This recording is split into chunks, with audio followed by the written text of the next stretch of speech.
Bueno, pues estamos una semana más en Spoiler Podcast y esta semana, que ya es de las últimas antes de las vacaciones de Navidad, viene con un invitado que tenía muchas ganas, que creo que vamos a acabar el año por todo lo alto, porque, bueno, es un invitado que me presentó Juan Carlos, mi mentor, que ya lo conocéis aquí de algún episodio, y creo que es muy interesante el tema de hoy porque hoy yo no solo hablamos de emprendimiento y de temas más particulares, sino que hablamos de algo que nos interesa a todas las personas, porque hoy vamos a hablar del cerebro, que todos tenemos un cerebro y nos encantaría entenderlo, es un mundo fascinante.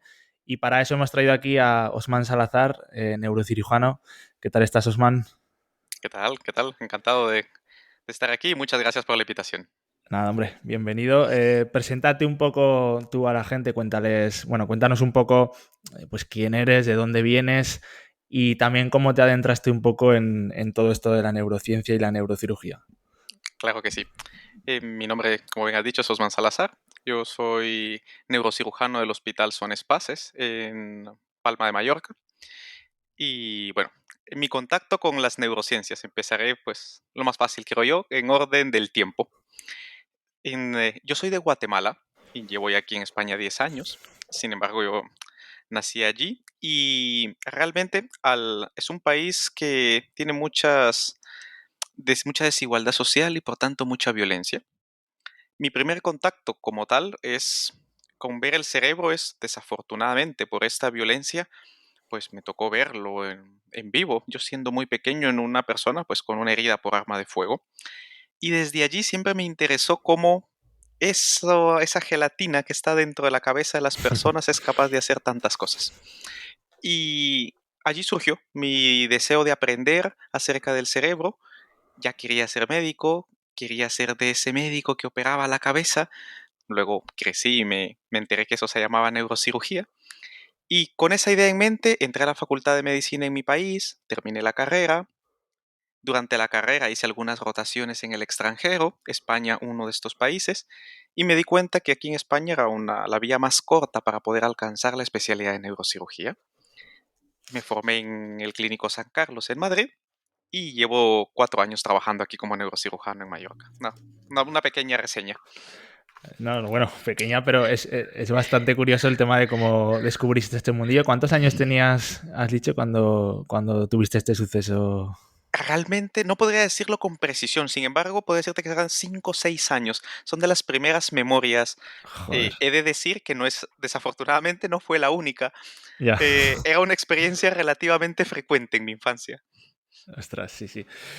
Bueno, pues ya empezamos fuerte el podcast. Bueno, y hoy vamos a hablar de muchas cosas, porque obviamente yo creo que hay muchas cosas interesantes del cerebro y también hay muchos falsos mitos que también hablaremos de ellos. Pero vamos a empezar con una que yo creo que a todos nos suscita bastante curiosidad, que es el tema de la inteligencia. Claro, es una cosa a la que todos aspiramos, todos queremos ser más inteligentes, o casi todos, vaya. Y también hay muchos falsos mitos de esto, de, pues bueno, si se puede ser o no. Entonces, se dice también mucho que los 7 primeros años de la infancia, que son los más importantes para todo esto y tal. Entonces, a mí me gustaría preguntarte hasta qué punto la inteligencia de una persona viene determinada por la genética y hasta qué punto nosotros podemos influir en ella trabajando el cerebro o trabajando esta parte. Es una muy buena pregunta, muy buena pregunta. Creo que hay una gran confusión acerca de qué es la inteligencia, cómo definirla. Creo que por allí es donde comienza la confusión. Y ha habido muchas definiciones. Sin embargo, hoy por hoy se ha alcanzado a un consenso. Básicamente, la inteligencia hoy por hoy se define como la capacidad de percibir, procesar información, almacenarla como conocimiento y aplicarla a un contexto específico. En otras palabras, coger la información, ser capaz de procesarla y de aplicarla. Ese es el consenso actual de lo que es la inteligencia. En su definición viene la palabra capacidad, con lo cual, al igual que otras variables como nuestra estatura, por ejemplo, viene determinada genéticamente.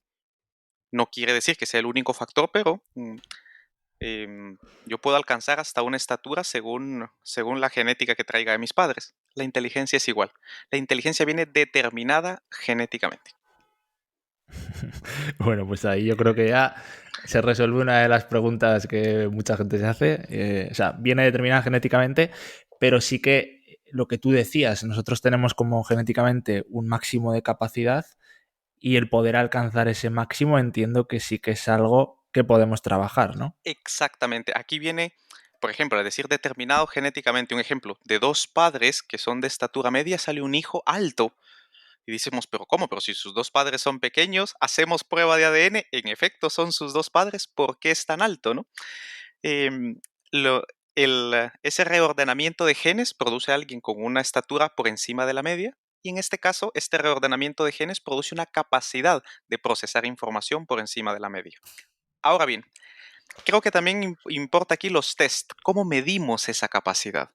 Y aquí es muy importante saber que el test mide la capacidad partiéndola en pequeños fragmentos, son muchas las cosas que mide, pero que alcanzar ese máximo potencial y que el examen como tal refleje esa máxima capacidad, allí es donde hay una gran variabilidad. Muchas veces la capacidad, el demostrar realmente cuán inteligentes somos, tiene que ver más con que el examen se haga en unas condiciones adecuadas, con que tengamos un buen día, para que pueda reflejar realmente lo que tenemos. Por lo tanto, la variabilidad en un examen de CI, de cociente intelectual, no quiere decir de que si en uno te puntúe bajo y en otro alto, en uno soy menos inteligente y en el otro soy más inteligente, sino que en uno pude demostrar mejor que en otro esa capacidad determinada genéticamente. Y también con o sea, eso es por un lado, estamos hablando de que influye tu día, el día que tengas. Obviamente nosotros no estamos todos los días al máximo nivel porque no podemos. Pero, Exactamente. pero también esa parte de desarrollo que tienes desde pequeño puede influir en que tú seas capaz de explotar más. O sea, quiero decir, aquí vamos con un falso mito que no sé si será un falso mito o no, pero también se dice mucho que usamos como una muy pequeña porción de nuestro cerebro, se dice que un 10% así. Entonces, ¿eso es real? ¿Y qué determina que podamos usar más capacidad de nuestro cerebro o menos? ¿Influye nuestro trabajo, nuestros hábitos, nuestro desarrollo, nuestra curiosidad? No sé. Por supuesto, por supuesto. Continuaré con la analogía de la estatura porque creo que es la que mejor se adapta. Por ejemplo, yo vengo de un país en donde la gran mayoría de personas somos bajos de estatura. No es porque genéticamente seamos pequeños, sino que el país tiene una desnutrición crónica muy marcada de generación en generación. Cuando se resuelve ese problema, vemos que la tendencia de las personas es alcanzar el potencial genético que tiene, que es el mismo, básicamente para la misma raza, vamos a decir así. Lo mismo sucede con la inteligencia, es decir, los hábitos que se tengan de pequeños, el tipo de crianza que se llevó, el tipo de alimentación, el ambiente en el que se desenvuelve, los estímulos a los que ha sido sometido, definitivamente van a condicionar qué tanto se va a explotar esa capacidad que traíamos. Vale, o sea que hasta cierto punto sí que podríamos decir que el cerebro es elástico, no sé si está bien empleado el término, No, pero la palabra es plástico. plástico, plástico. Exactamente. Existe la neuroplasticidad. Y haciendo referencia al porcentaje, este es un mito muy interesante, se puede buscar el artículo en Wikipedia, tanto en inglés como en español, y realmente surgió, no se sabe el origen preciso de dónde. Lo que sí es verdad es que durante las primeras investigaciones del siglo XIX se iba descubriendo cada vez más cosas. Creo que una persona que influyó mucho en esa palabra del 10% fue William James, un filósofo que se le considera el padre de la psicología, y fue el que mencionó por primera vez ese porcentaje. Lo dijo en un comentario, en una clase, ah, sin ninguna precisión científica, pero que caló. Y dado a Joder, y la tanto. importancia que ha tenido William James en el resto de la sociedad estadounidense y secundariamente en el mundo, se fue transmitiendo ese mito que consideramos hoy como verdad. Es un mito. El cerebro utiliza en todo momento las capacidades para las que ha evolucionado. Es un mito lo del 10%. Vale, o sea, ya hemos roto el primero y ahora vamos a ir con el segundo porque esta pregunta es de mi amigo Mario, porque cuando dije que te iba a traer al podcast, yo pregunté un poco a la gente de mi entorno porque consideraba bueno, que era una oportunidad muy buena, interesante para mucha gente y pregunté, oye, si tenéis alguna pregunta interesante para un neurocirujano, Este aprovechad es el el momento. momento de hacerla. Este es el momento. Y mi amigo Mario prácticamente me ha hecho el podcast porque tengo unas cuantas preguntas que son de él porque me pasó un listado Así que enorme. dispara, dispara. Dispara. Esta es la primera que también es otro falso mito que va ligado a la inteligencia, que es el tema de los golpes en la cabeza que matan neuronas. O sea, ¿nos hacen más tontos los golpes en la cabeza o esto no tiene nada que ver?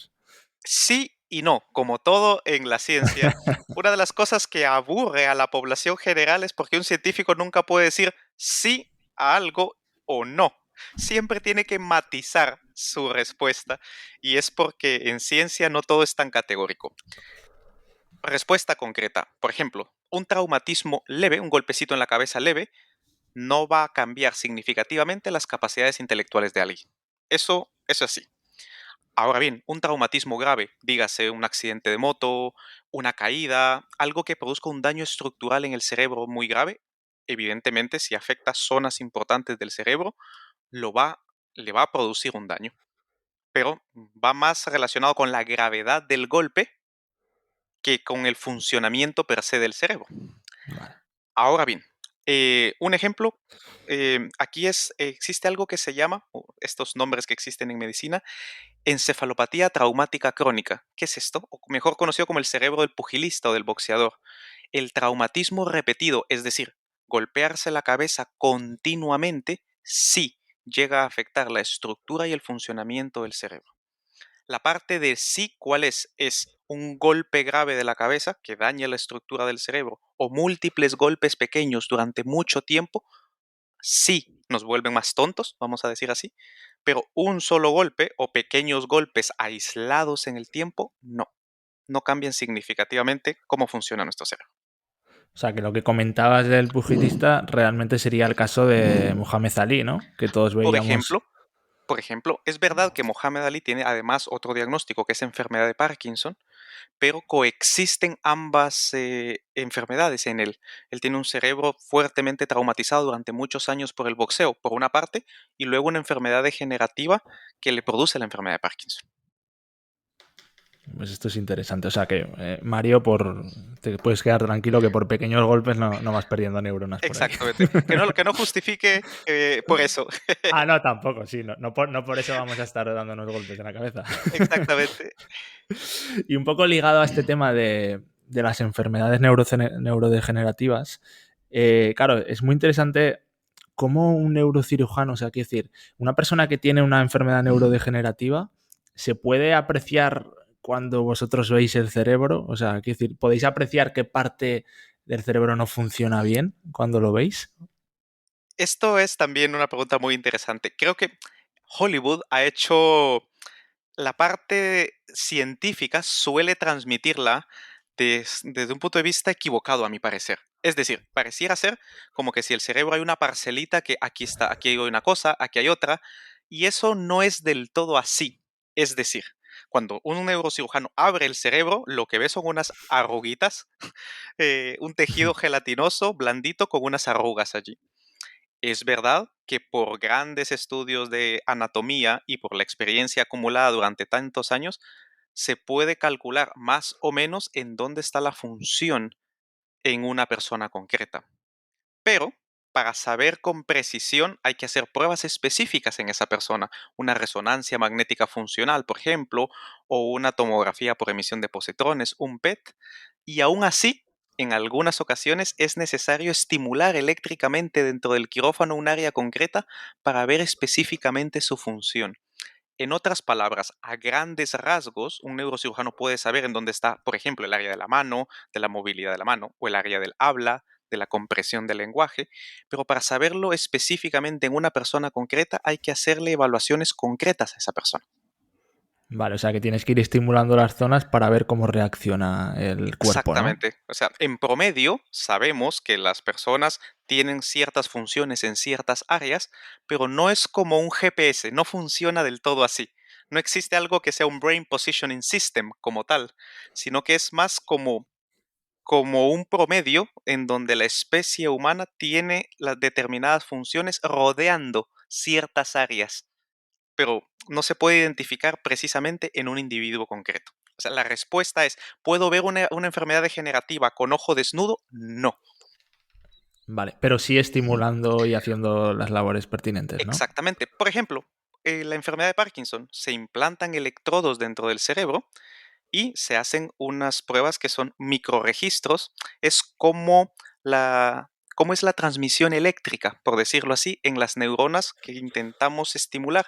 Y según ese patrón de estimulación, podemos llegar a saber si estamos en una zona concreta del cerebro, por ejemplo.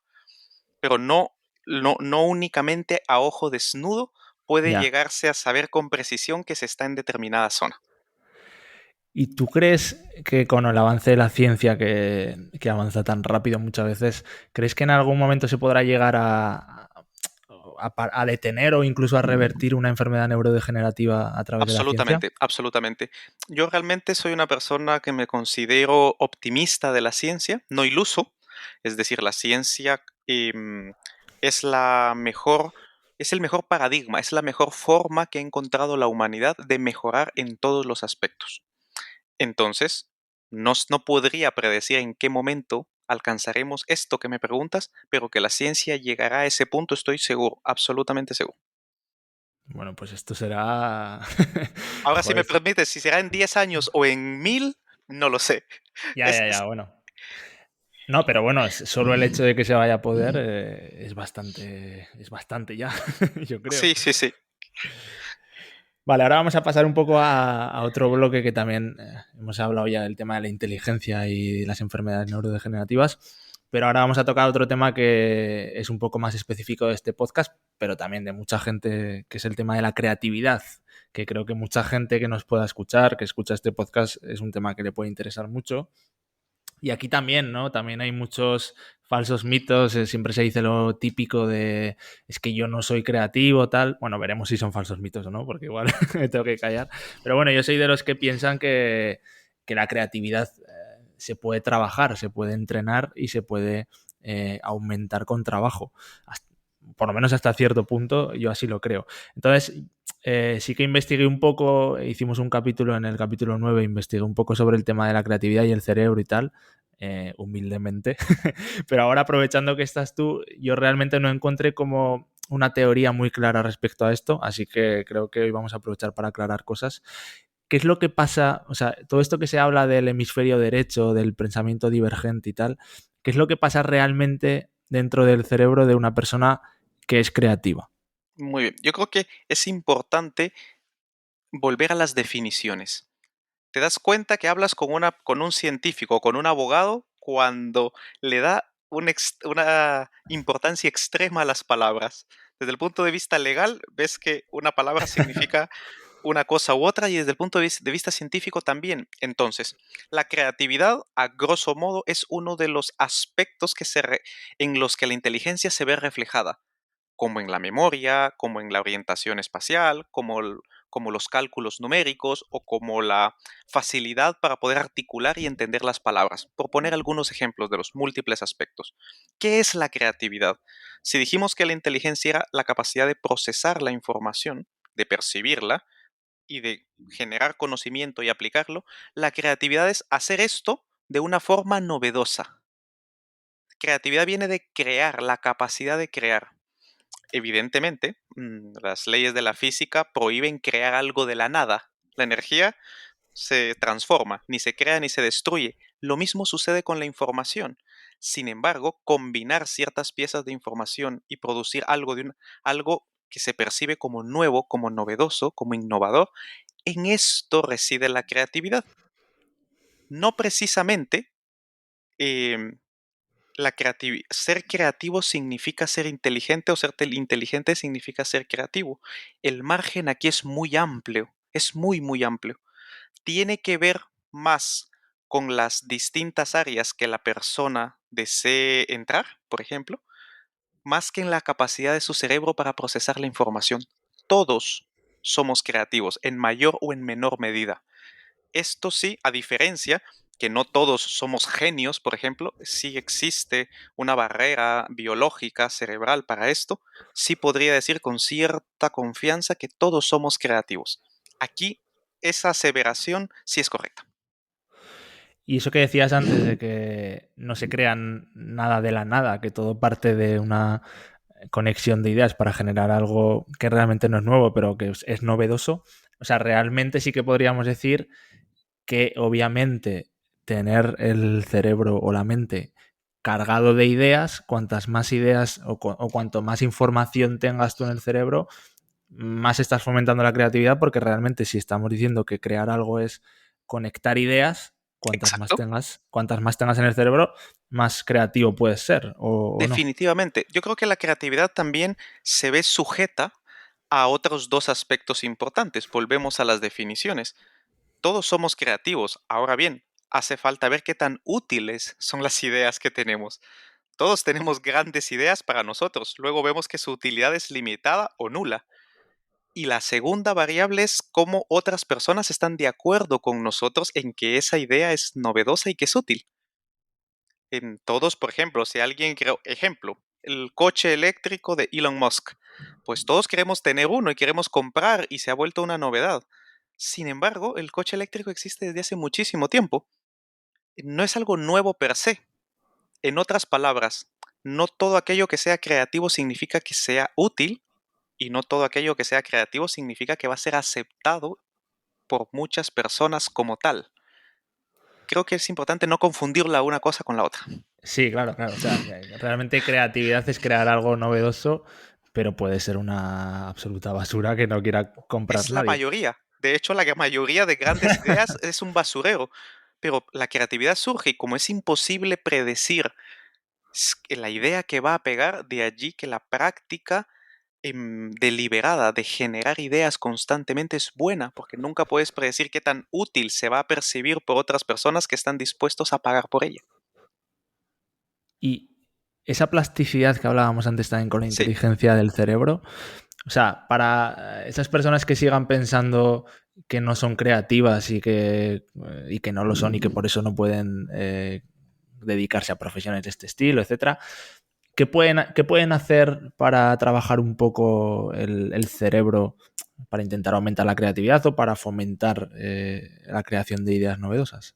dos cosas. Lo primero es poner atención. La mayoría de las personas que se dicen que no son creativas tienen su atención puesta de forma equivocada. Es decir, em, no son o no se dan la oportunidad de percibir lo creativos que son. Y lo segundo es modificar ese diálogo interno. Si te dices constantemente no soy creativo, no soy creativo, no soy creativo, pues vas limitando la capacidad de tu cerebro que la tiene para generar nuevas ideas.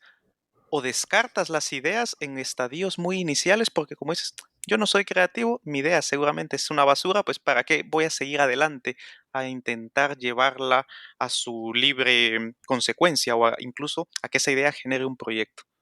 ¿Qué hacer para ser más creativo? Dos cosas. Lo primero es ser atento y respetar la creatividad que todos tenemos, por una parte. Y segundo, modificar ese diálogo interno. En lugar de un diálogo, un monólogo interno negativo, uno positivo. Es decir, perfecto, tengo una idea y tratar de llevar la idea hacia adelante, hacia los siguientes pasos, sin descartarla en una fase muy temprana. Vale.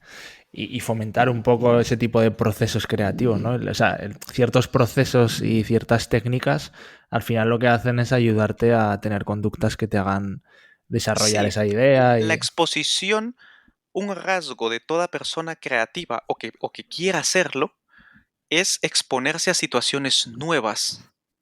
Una nueva situación, un nuevo ambiente, un nuevo entorno, permite obviamente la generación de nuevas ideas, pero no es la única fase. La gran mayoría de personas se queda allí y dice, he cambiado, he dejado de hacer algunas cosas y ahora hago otras, ¿por qué no genero nuevas ideas? El punto es exponerse a nuevos entornos, pero una vez concebida una idea, se debe tener la confianza y la disciplina de trabajar en esa idea hasta llevarla a cabo. El cerebro va a generar ideas, eso es seguro, es lo que lleva haciendo millones de años. Ahora bien, tener la voluntad de trabajar en esa idea hasta sacarla adelante, ese es el problema. Es decir, no es que no seamos creativos, la mayoría de las personas no somos disciplinadas. Eso es un poco lo que decía Picasso, ¿no? De que tuve suerte que la inspiración siempre me pilló trabajando, ¿no? Efectivamente, efectivamente, así es. Así es que Sí. para ser creativo, ¿qué hay que hacer? Crear, ponerse y hacerlo. Pero bueno, lo que decías antes sí que explica un poco lo de exponerse a nuevas situaciones, explica un poco el por qué los artistas normalmente, no siempre, pero en la mayoría de los casos suelen ser personas que intentan siempre tener una mente muy abierta y tener una vida como poco ordenada. O sea, como buscar siempre esas nuevas experiencias de vida y tener una vida como Exacto. muy... Otro aspecto creo que la creatividad muchas veces, creo que es por cómo se muestra en los medios de difusión masiva, se considera que creatividad es igual a arte. Y eso es totalmente falso. Hay creatividad en la ciencia, hay creatividad en el deporte, hay creatividad en el trabajo. Me refiero en los trabajos ordinarios. En ciencia, por ejemplo, un científico que es altamente especializado y trabaja en un área del conocimiento muy pequeña, utiliza todos esos recursos cognitivos, esa gran cantidad de años de formación en esa área y toda la experiencia y conocimiento acumulado que tiene para ordenar esa información de una forma novedosa y crear algo que no se le ocurrió a nadie antes. Es decir, creatividad no es sinónimo de arte. Están relacionadas, pero no son sinónimos. Se puede ser creativo en cualquier área de la vida. Eso es importante tenerlo en cuenta. Sí, no, no. Bueno, en la ciencia desde luego es algo evidente, pero es verdad que yo creo que la creatividad te puede ayudar a un abogado, le puede ayudar a cualquier persona, lo que dices. Yo creo que sí. Exactamente, no confundir, no. Creo que muchas personas que consideran que no tienen dotes artísticos se consideran a sí mismas no creativas por esa razón, cuando no tiene nada que ver una cosa con la otra. Ya, ya, eso es interesante. Vale, vale, yo creo que este tema más o menos lo tenemos claro. Vale, pues este podcast también, aparte de creatividad, va de un tema que es el emprendimiento. Y bueno, hay una cosa en el emprendimiento que es muy común, que es el tema del sacrificio. Es verdad que es algo que puede ayudar a cualquier persona en la vida, porque la vida hay que hacer sacrificios para conseguir cosas. Pero bueno, en el camino de emprendimiento es algo que va a tocar seguro hacer y que es algo muy común. Entonces, eh, yo creo que hay cualidades como la perseverancia, el posponer el posponer éxito, o sea, el posponer un objetivo a largo plazo, sabiendo que vas a tener que sacrificar cosas y tal. Ese tipo de cosas creo que son muy importantes en un emprendedor y hay que estar fuerte mentalmente.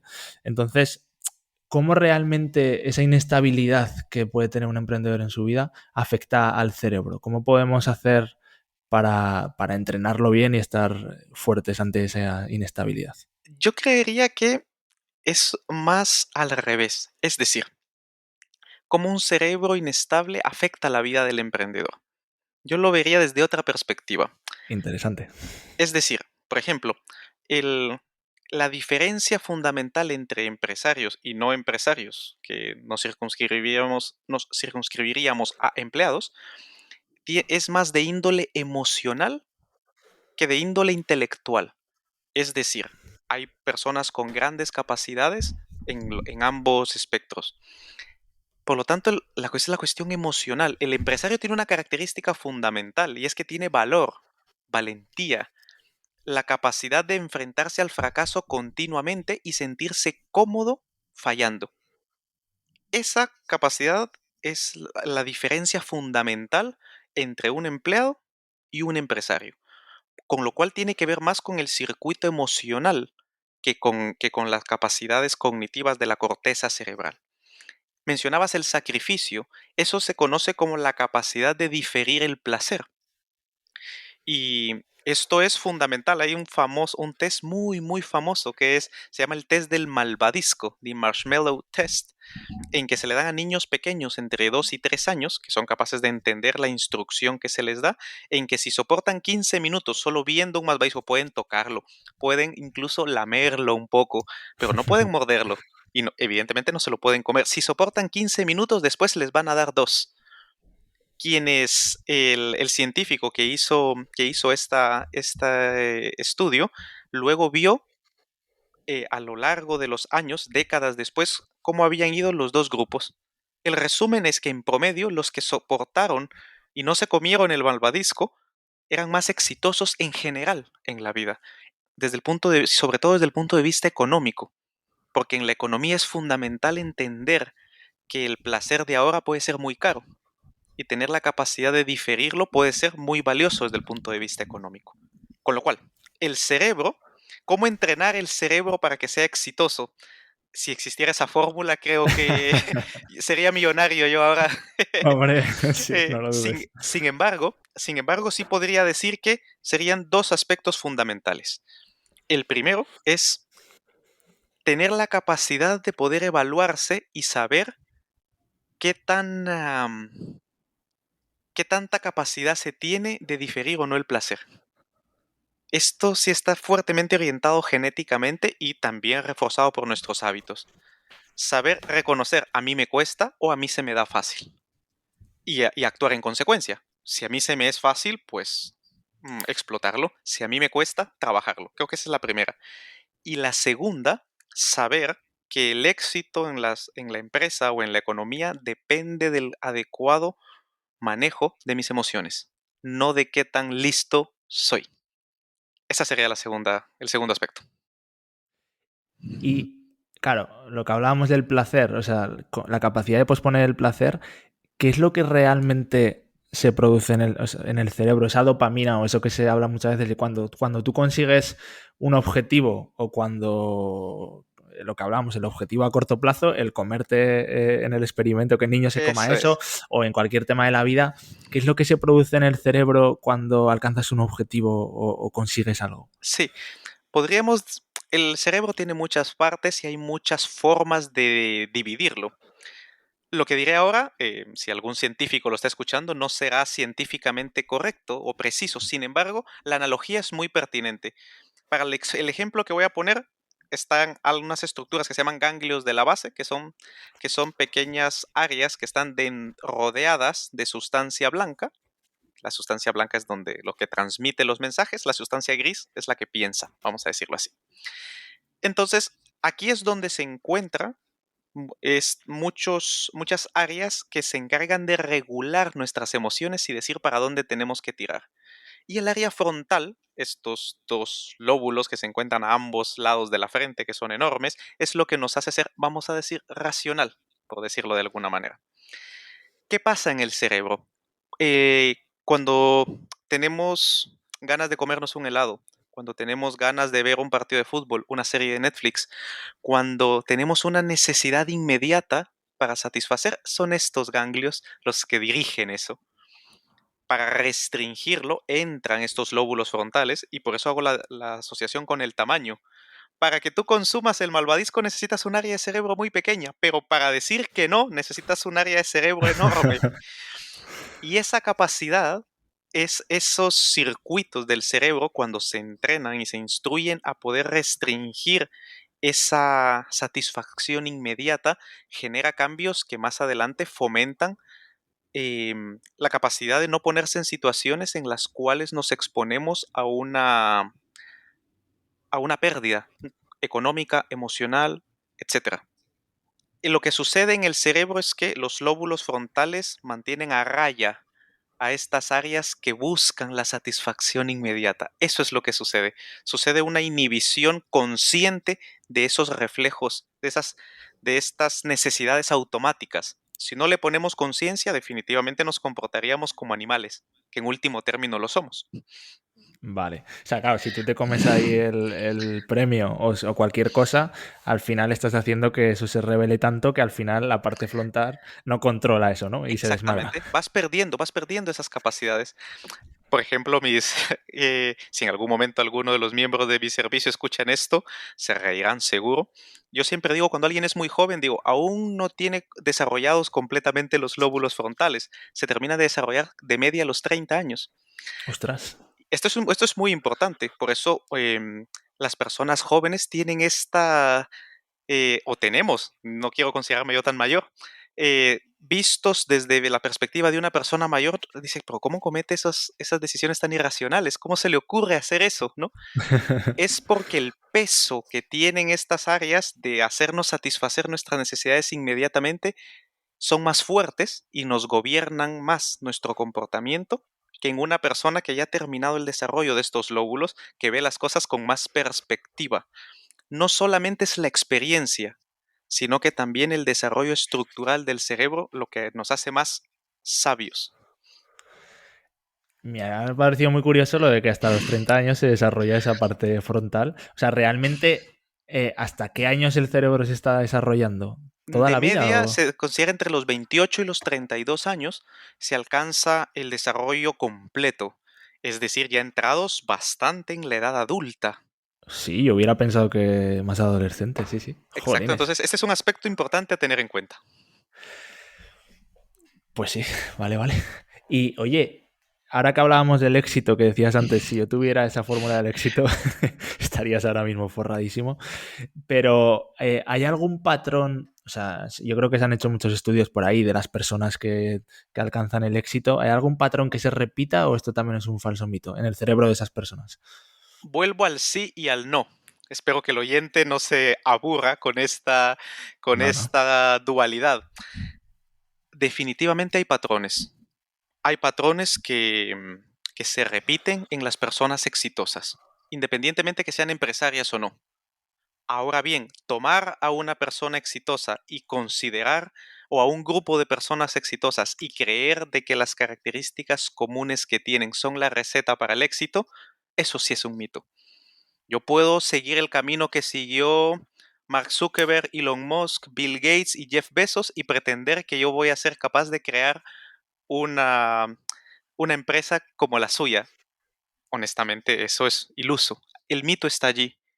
Ahora bien, que en general las personas que suelen tener éxito cumplen ciertos patrones, eso es verdad. ¿Cuáles son estos patrones? Los primeros creo que ya los hemos mencionado y es importante volverlos a mencionar dada su importancia.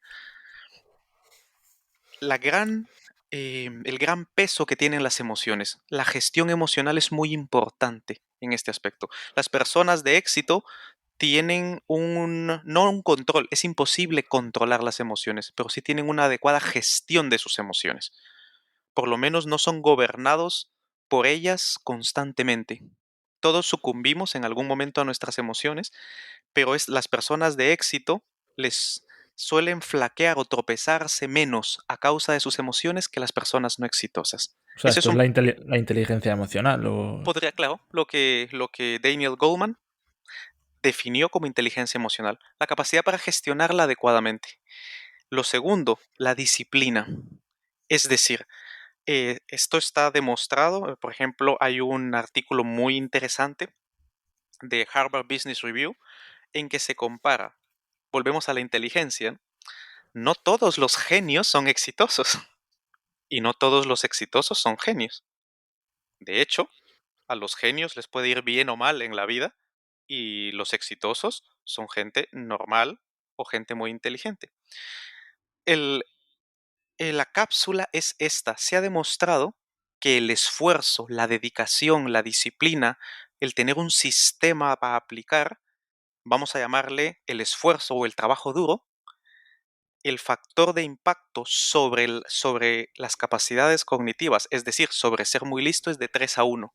En otras palabras, una persona que se esfuerza el triple que otra aumenta exponencialmente sus probabilidades de éxito, independientemente de sus capacidades intelectuales. Con lo cual, los patrones yo diría que son dos. Uno, gestionar adecuadamente las emociones y dos, tener una extrema ética de trabajo. Y antes decías eso, lo de que si nosotros copiamos la fórmula de Bill Gates, no vamos a ser Bill Gates, porque obviamente está el papel de la suerte, ¿no? ¿Cómo afecta el papel de la Exactamente. suerte? Qué bien que lo has mencionado ahora porque justamente esto garantiza el éxito. No, pero te mantiene, yo lo veo esto como en la parada del autobús. ¿Qué tiene que ver esto? La mayoría de las personas se retira de la parada del autobús antes que el autobús del éxito pase. De hecho, a veces el autobús de éxito pasa y no hay nadie en la parada.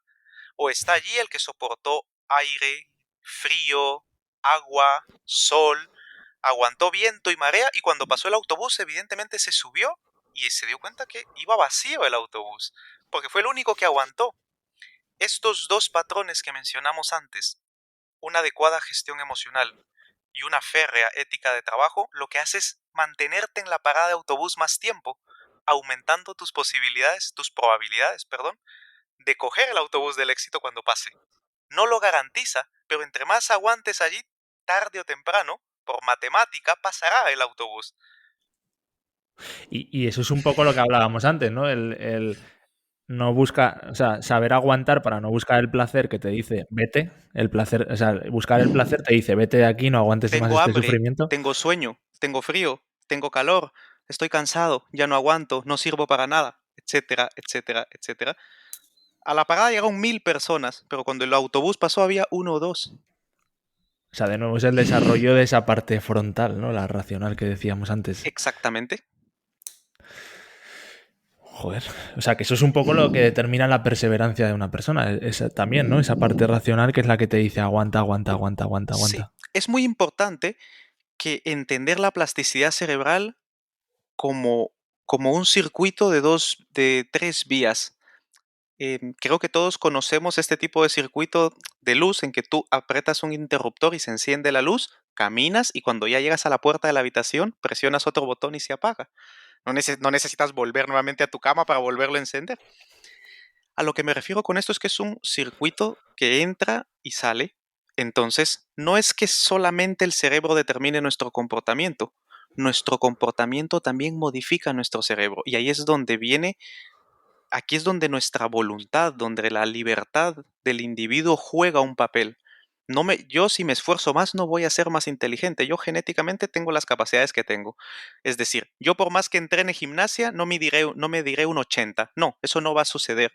Lo que sí es verdad es que podré saltar más alto, podré ser más flexible, más ágil, más fuerte, más resistente, etcétera. Si yo aplico estos patrones durante con cierto orden y durante un tiempo prudencial, mi comportamiento modificará la estructura de mi cerebro. Es importante tener eso en cuenta. No viene todo determinado por cómo está mi cerebro. Yo también tengo la capacidad de modificarlo. Y eso tiene relación con lo que decías antes de que se desarrolla más o menos hasta los 28 o 32 años. O sea, ¿es más fácil modificar esa estructura hasta esa edad y después ya como que se queda más estancado o todavía se puede modificar más adelante? Excelente pregunta. No es que sea imposible modificarlo después, porque claro que es posible, solo que requerirá más esfuerzo. Y aquí Vale. viene un aspecto importante, adquirir conocimiento después de, por ejemplo, conocimientos que requieren una alta variabilidad. Aprender un idioma. Los niños aprenden los idiomas muy rápido Sí. y a las personas adultas nos cuesta bastante más. Sin embargo, aprender, por ejemplo, un proceso complejo, no sé, se me ocurre eh, un nuevo sistema informático o aprender una nueva teoría respecto a algo, le es más fácil a una persona que tiene mucho conocimiento, que es adulta, porque tiene una gran cantidad, una biblioteca con la cual comparar, que a la persona joven que a veces los principios les cuesta. Lo mismo, esto se invierte con lo de las emociones. Es verdad que los jóvenes tienen una alta variabilidad emocional, pero tienen una capacidad de aprendizaje mayor. La gente adulta tiene una capacidad de aprendizaje menor, pero en teoría debería tener una mejor capacidad de gestión emocional, en teoría. Vale. O sea, y creo que hemos tocado algo muy interesante que es el tema de la fortaleza, podamos llamarlo fortaleza mental que pueden tener los emprendedores y tal, pero también es verdad que esto lo enlazamos perfectamente con el último bloque que quería tratar aquí, que es el de la salud mental, que hoy en día se habla mucho, siempre ha sido importante, pero es verdad que desde la pandemia yo creo que está mucho más en boca de la sociedad, cosa que es positiva yo creo, porque es muy importante para todos.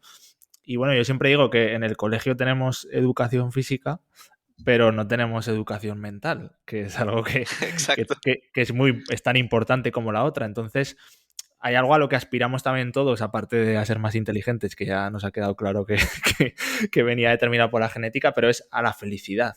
Entonces, yo creo que es importante que hablemos un poco de salud mental desde el punto de vista del cerebro y de cómo lo ves tú como neurocirujano. Y quería preguntarte, ¿qué se produce en el cerebro de una persona que tiene enfermedades tan comunes como, por ejemplo, la ansiedad o la depresión? Sí, estos son una... Yo creo que aquí es pertinente vuelvo a las definiciones. La Organización Mundial de la Salud se tuvo que romper bastante la cabeza para idear una definición de qué es la salud, para a partir de allí regir todo lo demás. Y es el completo bienestar. Esto es importante, el completo bienestar físico, psicológico y social, y no simplemente la ausencia de enfermedad. Es muy importante tener esto en consideración. Bienestar, salud es sinónimo de bienestar. Por lo tanto, salud mental quiere decir el completo bienestar psicológico. Y aquí, ¿a qué hace referencia? A nuestras capacidades intelectuales y a nuestra gestión emocional y nuestro comportamiento. Por lo tanto, cuando hablamos de salud mental, tenemos que incluir estas tres variables. Explotar lo más que podamos nuestras capacidades intelectuales, desarrollarlas al máximo, esto es parte de la salud mental. Tener la capacidad de gestionar adecuadamente nuestras emociones, esto es salud mental, y tener un comportamiento congruente con las dos anteriores. Comportamiento que sea socialmente aceptado y que nos permita alcanzar nuestro mayor estado de bienestar. ¿Qué sucede en el cerebro? Normalmente salud mental se comete el error de reducir la salud mental a teorías bioquímicas. Ejemplo, la persona deprimida pues tiene un poco de menos serotonina, entonces hay que darle medicamentos que aumenten la serotonina en el cerebro. Esto es cierto, pero considerar que esa es la causa y que una pastilla va a mejorar todos los problemas de una persona deprimida no es así. En otras palabras, el cerebro, todo cerebro está posicionado en un entorno social y hay que trabajar ambos, a nivel individual, a nivel estructural y funcional del cerebro y a nivel del ambiente, para poder tener una salud mental plena.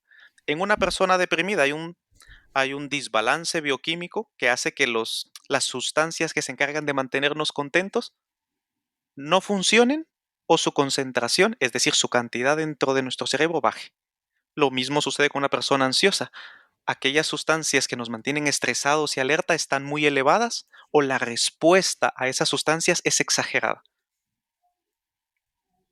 El balance bioquímico del cerebro es importante, pero no somos solamente un cóctel de neurotransmisores, somos más que eso. Claro, eso es lo que decía, ¿no? Afecta mucho cómo estás a nivel social y a nivel emocional para Totalmente. esas sustancias.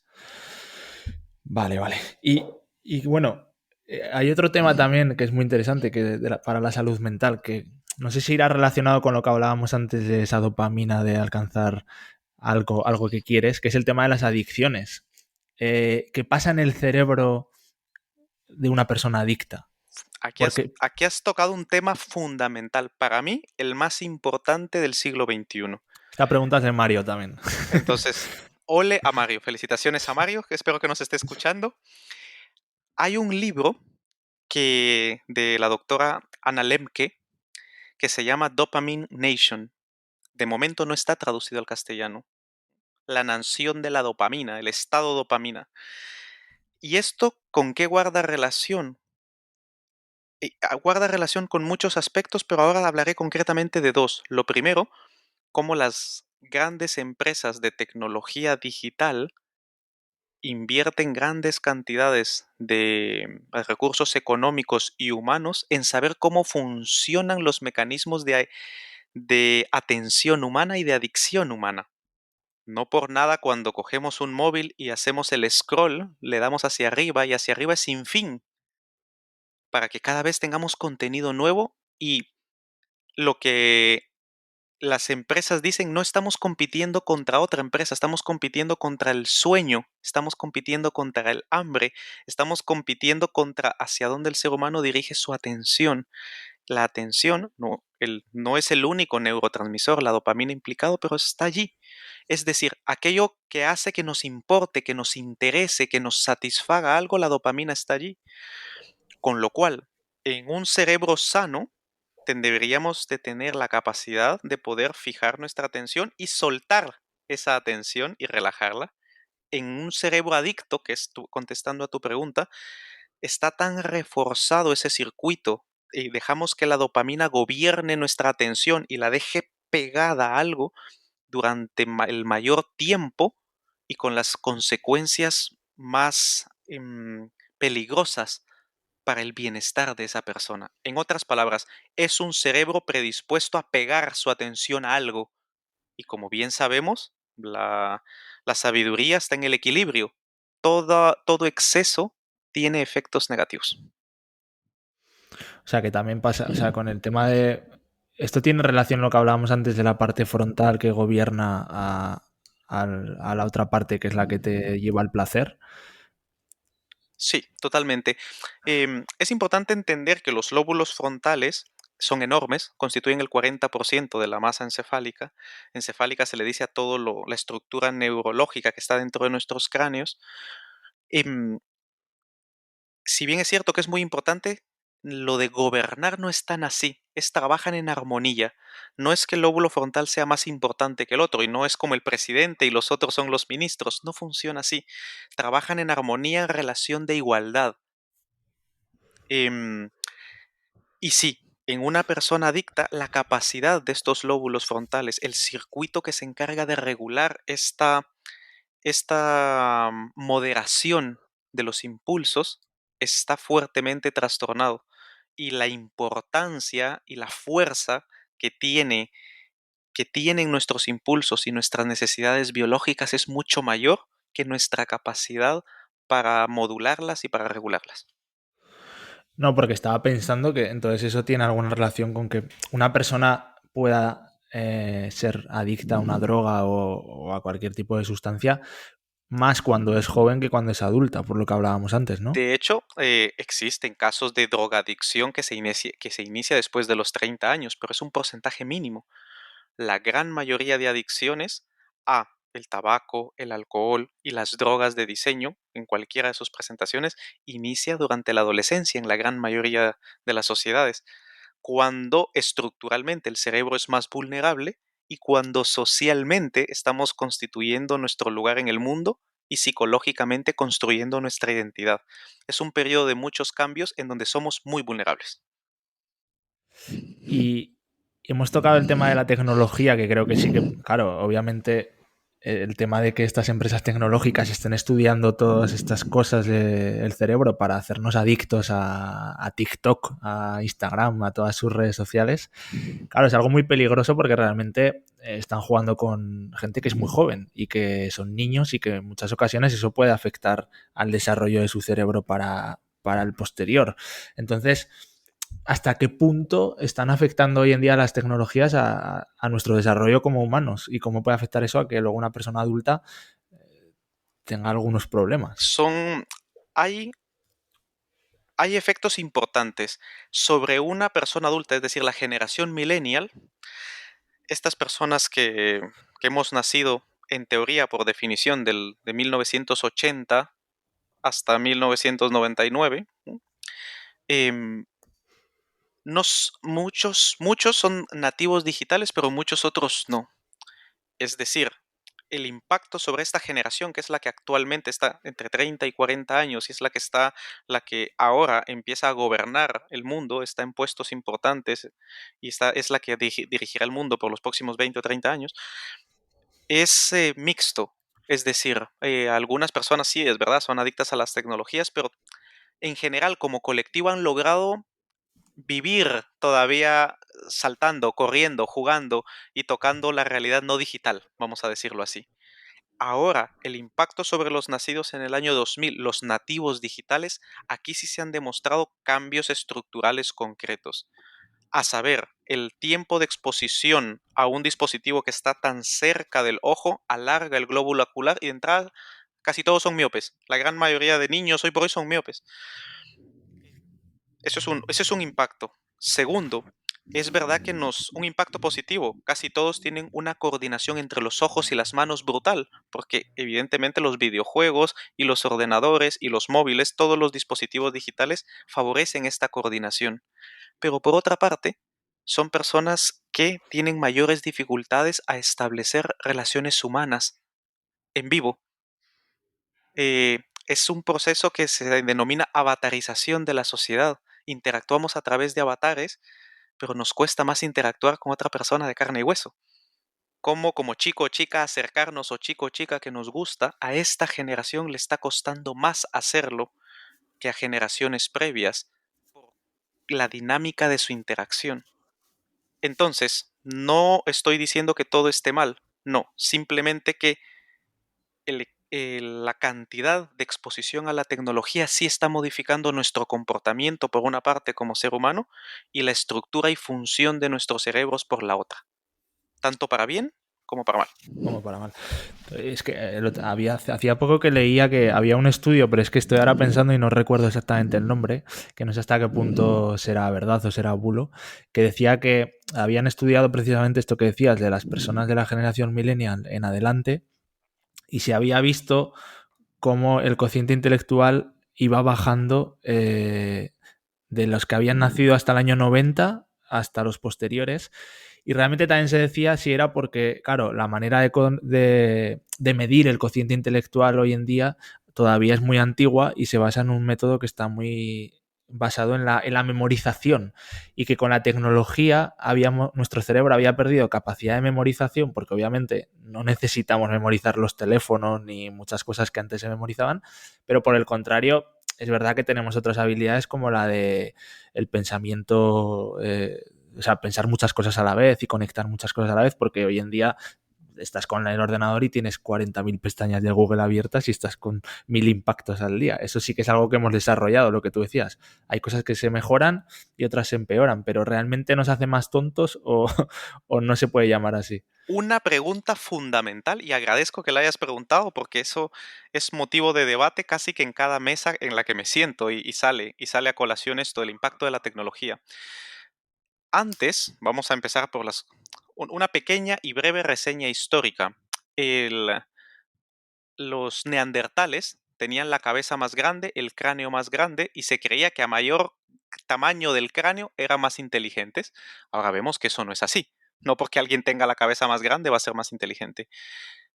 Luego, se consideraba que las personas que no estaban alfabetizadas, que no sabían leer y escribir, eran más tontas.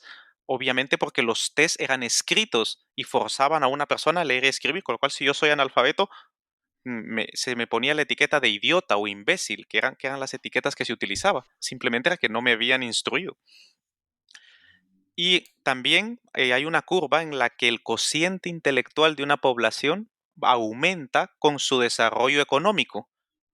También es lógico, porque si esa sociedad está bien alimentada y está bien educada, pues va a poder desarrollar su máximo potencial. Ahora bien, que la tecnología nos vuelve más tontos, eso no es cierto, eso es falso, eso sí es un mito. Esa interpretación del impacto que está teniendo la tecnología en el cerebro es falsa. Ahora bien, he dicho que la inteligencia es la capacidad de procesar la información, ahora procesamos diferente. Un ejemplo, antes los escribas memorizaban los textos, el Corán, los imames tenían que memorizarlo y recitarlo entero, no por ello eran más inteligentes, pero eso podría parecer como un signo de mucha inteligencia. Es decir, ciertos aspectos concretos de lo que miden los test de inteligencia se están modificando. Ejemplo, la capacidad de memorizar ha disminuido, eso es cierto, porque ya tenemos menos necesidad para hacerlo. Pero, en contrapartida, tenemos mayor capacidad para procesar información de rápido flujo, es decir, por ejemplo, el procesamiento, el cálculo numérico, el manejo de las palabras. Eso se ha demostrado que se ha mantenido igual e incluso ha subido un poco. Y la manipulación y transformación de imágenes en el espacio. Esto se ha disparado. Evidentemente, muchos de los juegos o muchas de las interacciones con las tecnologías requieren imaginar, mover en el espacio figuras, con lo cual el impacto neto sobre la capacidad intelectual es neutra. Simplemente está cambiando el perfil de las habilidades, pero no nos está haciendo ni más listos ni nos está haciendo más tontos. Solo cambia la forma en la que se manifiesta. O sea, está cambiando la estructura de nuestro cerebro con la evolución, ¿no? La estructura, es verdad que hay ciertos cambios, pero sobre todo cómo esta estructura funciona y se aplica. Es eso. Es eso. Ahora un arquitecto no necesita una regla ni un papel para hacer un plano. Ya no lo Ya, necesita. claro. Bueno, Interesante también. Vamos con la penúltima pregunta, que esta es también una curiosidad de Mario, pero que creo que es muy interesante, que es el tema de la hipnosis, porque realmente hay mucha gente que no se lo cree. Entonces, ¿hasta qué punto la hipnosis es algo real que afecta a nuestro cerebro? ¿O hasta qué punto es espectáculo de lo típico que hemos visto en la tele y que no sabemos si es verdad o es mentira? Yo creo que volvemos aquí al punto en el que lo mediatizado que está el cerebro, la mente y sus manifestaciones nos juega una mala pasada. ¿La hipnosis existe? Sí. ¿La hipnosis es un proceso real? También. ¿La hipnosis es capaz de modificar creencias, pensamientos y comportamientos? También. Ahora bien, ¿la hipnosis nos convierte en una marioneta y nos convierte en un títere de la persona que nos hipnotiza y puede hacer con nosotros lo que quiera? No. Entonces, ¿qué es la hipnosis? ¿Qué es? Es un estado alterado de la conciencia. La palabra alterado puede incluso tener una connotación negativa, pero a lo que hace referencia es que es un estado distinto al normal. No estamos dormidos ni estamos despiertos. Estamos en un estado distinto, un estado inducido mediante ciertas técnicas para ser fácilmente sugestionables. Esa es la clave. De la misma forma en la que un mago, una persona, pues, puede ser capaz de hacernos creer en una ilusión y hacer magia. Todos sabemos que la magia no existe, que no aparece un helicóptero ni de la nada, ni un coche de la nada, ni que se parte a una mujer por la mitad y se vuelve a unir. Simplemente son trucos, son ilusiones. Lo que sí es que induce un estado de sugestión, nos invita el mago a creer en que es verdad lo que nos está mostrando y ese estado de asombro, esto es lo que facilita que creamos en la ilusión. Desde el punto de vista de la hipnosis, nos pone en un estado de conciencia en el que la sugestión, la sugerencia, la influencia del terapeuta o del hipnotista tiene un impacto en nuestros pensamientos y en nuestra conducta, pero no nos convierte en marionetas como se ve en la televisión Ya, propiamente. o sea, que al margen de lo de la televisión, que obviamente es solo por puro espectáculo, sí que la hipnosis es una técnica que puede curar, no curar, pero que puede, o sea, si te puede hacer cambiar creencias o pensamientos, puede ser muy útil, ¿no? Para algunas De hecho personas. lo es. Es una herramienta de todo el arsenal terapéutico del que tenemos disposición, terapia cognitivo-conductual, medicación para los estados de ánimo, y esta, la hipnosis, es una herramienta más para ayudar a las personas con dificultades psicológicas o emocionales. Vale, genial. Pues bueno, ya para acabar, yo creo que hemos estado hablando un poco de salud mental. Al final, todos tenemos un cerebro, todos queremos cuidarlo y creo que es lo más importante y que más puede interesarnos a todos. Entonces me gustaría, si tienes algún consejo sencillo que podamos aplicar para cuidar nuestro cerebro y si puede ser para intentar ser más felices, que es lo que yo creo que todo el mundo aspira. A que todo el mundo aspira. Sí, lo que pudiera decir es que respetar, esto es lo que pudiera decir, respetar la importancia que tiene el cerebro en nuestra vida. El cerebro, todos tenemos uno. Y mi paradigma al respecto es, por ejemplo, si tú para poder conducir se te exige un carnet de conducir, porque evidentemente puede ser una herramienta o puede ser un arma, puedes hacer daño con él. O si quieres, si vas a conducir un avión, pues obviamente llevas a muchas vidas y se necesita que tú tengas la capacidad, demuestres de que tienes los requisitos necesarios para conducirlo. Todos tenemos un cerebro. Evidentemente no se le va a pedir a nadie un carnet para saber si lo puede usar o no.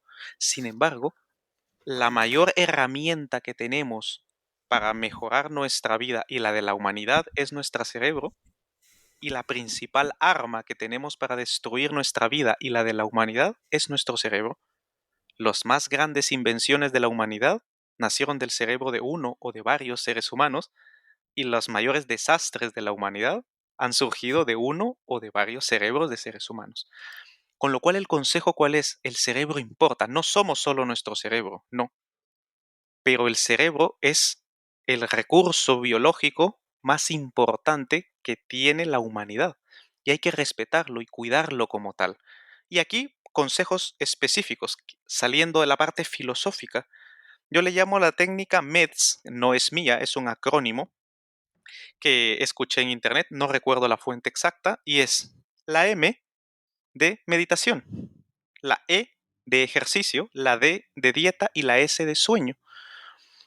Es decir, los principios básicos de un estilo de vida saludable.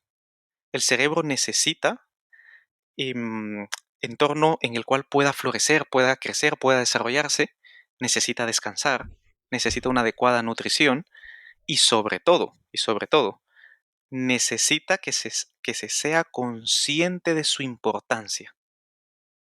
Ese sería el consejo más importante. Cuide su cerebro porque es realmente, en último término, lo único que tiene. Bueno, yo creo que con esto tenemos el broche final de este podcast. Espero que la gente aprenda tanto como he aprendido yo, porque la verdad que a mí me pareció fascinante y creo que es un mundo y que quedarían muchos podcasts más por hacer, que ya vendrán si surge y a la gente le gusta.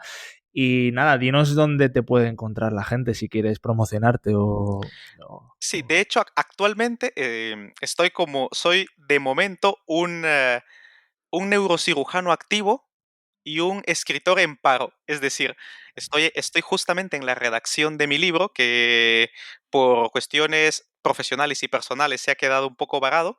Sin embargo, lo que he producido hasta el momento de tipo blog está en una página que se llama Brainularity, que imagino que se acompañará en las notas de este podcast, Sí. y es justamente como se escribe, Brain, B-R-A-I-N, Brain, Ularity, tal como se escucha, brainularity.com. Entonces, allí están algunos de los posts que he escrito desde el punto de vista psicológico, biológico, neurocientífico y filosófico acerca de la importancia del cerebro en nuestra vida cotidiana y en la sociedad. Vale, pues esto, tanto el link de tu blog como de algún libro que has ido comentando y alguna referencia que nos has pasado, lo dejaremos en las notas del capítulo para que la gente, si quiere profundizar más, pues tenga ahí material de sobra y te puedan seguir. Y Claro nada, que sí. espero que a la gente le haya gustado, seguro que sí. A ver qué nos cuentan y si nos hacen alguna pregunta interesante. Y un placer que hayas estado aquí, te lo agradezco un montón. Y nada, ha sido un gustazo por mi parte. Pues el placer ha sido mío, encantado con la invitación y bueno, espero que de la misma forma que nosotros nos lo hemos pasado bien, nuestros oyentes también disfruten y hayan aprendido un poquito. Seguro que sí. Bueno, pues nada, ya sabéis, este ha sido el episodio con Osman. Nos vemos a la semana que viene con más material. Va a ser ya el último de la temporada antes de Navidad. Y nada, si os ha gustado, pues ya sabéis que compartidlo si queréis, que al final es la manera de hacer que esto vaya creciendo. Y gracias por estar ahí. Nos vemos a la semana que viene.